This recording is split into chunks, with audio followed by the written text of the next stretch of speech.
Olá, essa é a disciplina Comunicação em Redes e nessa aula nós vamos falar sobre robustez em redes. Essa aula está dividida em 4 partes. Vamos começar falando sobre o conceito de robustez, depois vamos falar sobre coesão estrutural e densidade, em seguida vamos falar sobre percolação e, por último, topologia e robustez. Começando com o conceito de robustez. Em muitos casos, a robustez da rede é a garantia de funcionamento do sistema. Então, uma rede é formada por muitos elementos, por muitos nós, né, por muitos vértices que se relacionam entre si. Seja essa rede uma rede social, uma rede tecnológica, uma rede de informação ou uma rede biológica. Obviamente, é sempre possível que um elemento dessa rede deixe de existir ou deixe de funcionar, ou eventualmente, mesmo existindo, deixe de se relacionar, deixe de se comunicar com um outro determinado elemento dessa mesma rede. Nessa situação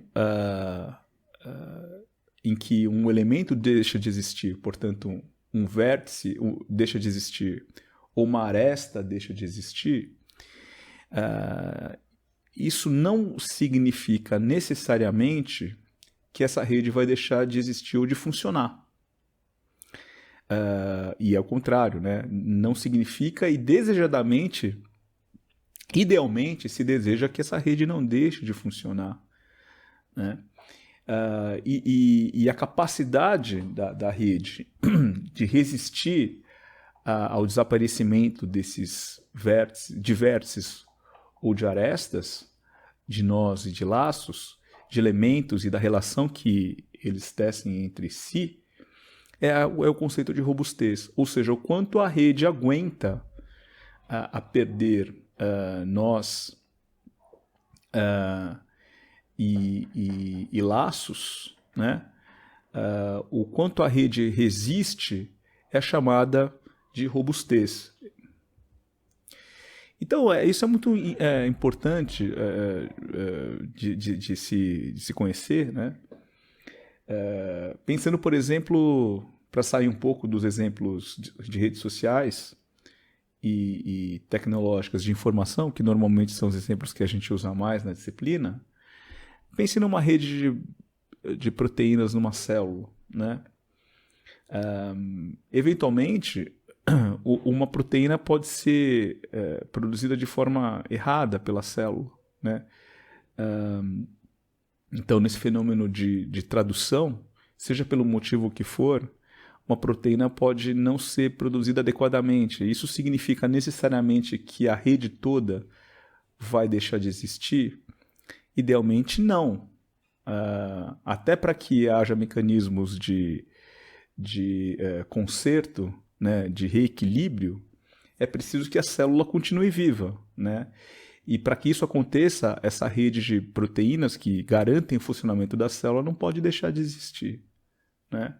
Então, daí vem o conceito, a importância da robustez em redes. Então, a robustez estrutural da rede pode assegurar o trânsito de informações, né? O que leva à pergunta, né, de quais seriam os determinantes da robustez em redes. Ora, se a robustez é importante, o que determina a robustez em redes, né? E aí a gente já pode passar e começar a discutir coesão estrutural e densidade. Veja, se você tem um grafo, que é um grafo completo, ou um grafo altamente conectado, obviamente, se você eliminar vértices ou arestas desse grafo,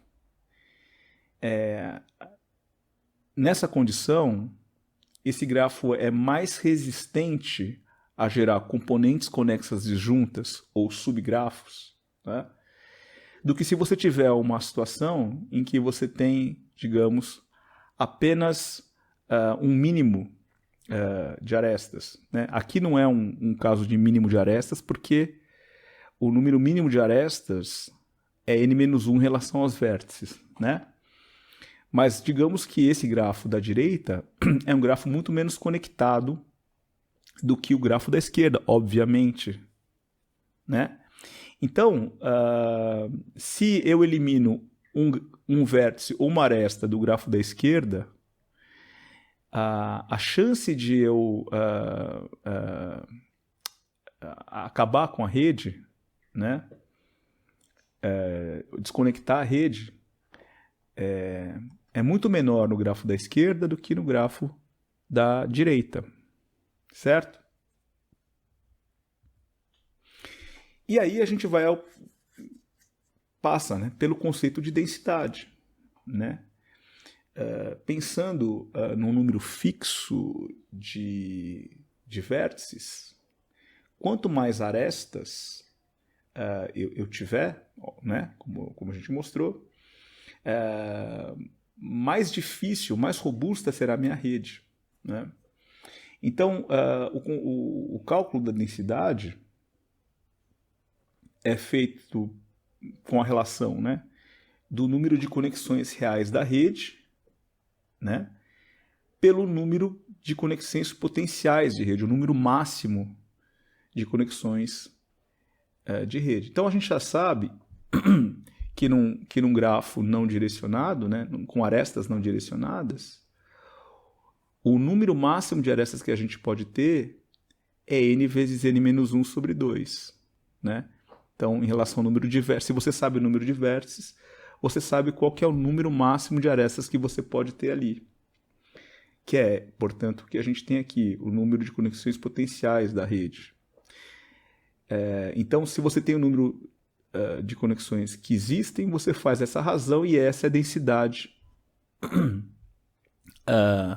da rede. Quanto maior a densidade, mais robusta é a rede em princípio, né? Porque você vai precisar ter a eliminação de um número maior de vértices e arestas para desconectar essa rede. Então, é claro que essa imagem, então, deixa isso claro, né? Se você tem uma rede densa, tem uma densidade maior, é uma rede densa, é muito mais difícil desconectar essa rede, eliminando ou vértices ou arestas, em comparação a uma rede esparsa, como esse exemplo aqui da direita, certo? Então isso é mais ou menos óbvio, né? Até intuitivo, mas é importante de ser comentado. Mas vamos agora para algumas ideias um pouquinho menos intuitivas. E para isso eu preciso explicar o conceito de percolação, né? Então, em princípio, esse conceito ele não está relacionado originalmente com a ciência de redes, né? Originalmente se refere ou se referia ao estudo da passagem de fluidos por materiais porosos. Só que com o tempo esse conceito e o ferramental, né, matemático e analítico foram sendo desdobrados, né, utilizados, aplicados para o estudo de outros processos e fenômenos, né? Incluindo aí, obviamente, o estudo de redes, né? Então vamos tentar explicar esse conceito mais aplicado agora ao estudo de redes, né?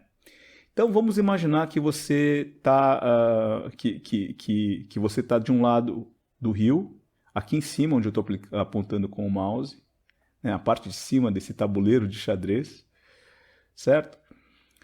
E você quer passar para a parte de baixo do tabuleiro, né? Tá certo?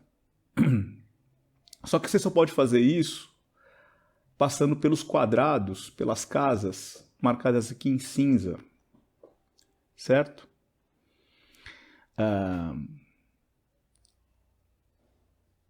E imagine que inicialmente é como se fossem pedras, né? Que você vai passar por cima dessas pedras, certo? Para chegar do outro lado.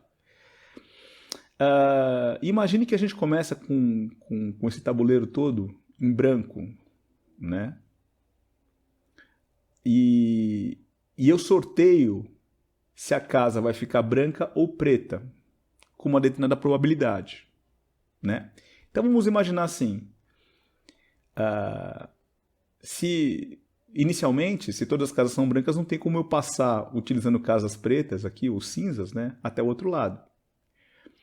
Se a probabilidade de eu transformar essa casa branca em preta for de 0, eu tenho certeza que eu não vou passar para o outro lado, porque eu não tenho casas cinzas aqui para passar para o outro lado, para fazer um caminho. Por outro lado, se a probabilidade for 100%, eu tenho certeza que eu vou conseguir passar pelo outro lado, pelo simples fato que o tabuleiro todo vai ficar formado por casas cinzas, né? Do jeito que está aí, veja, eu não consigo passar pro outro lado, porque qualquer caminho que eu faça, né, vai terminar. Os caminhos que eu posso fazer aqui, né? Eu poderia começar por essa casa aqui no canto, mas eu terminaria aqui, né? Ou terminaria aqui, na ponta, né, na cabeça da seta. Não tem outro caminho, né? Então, vamos imaginar agora, isso que eu estou colocando aqui, que existe uma probabilidade de que cada quadrado se torne cinza, certo? E essa probabilidade é G.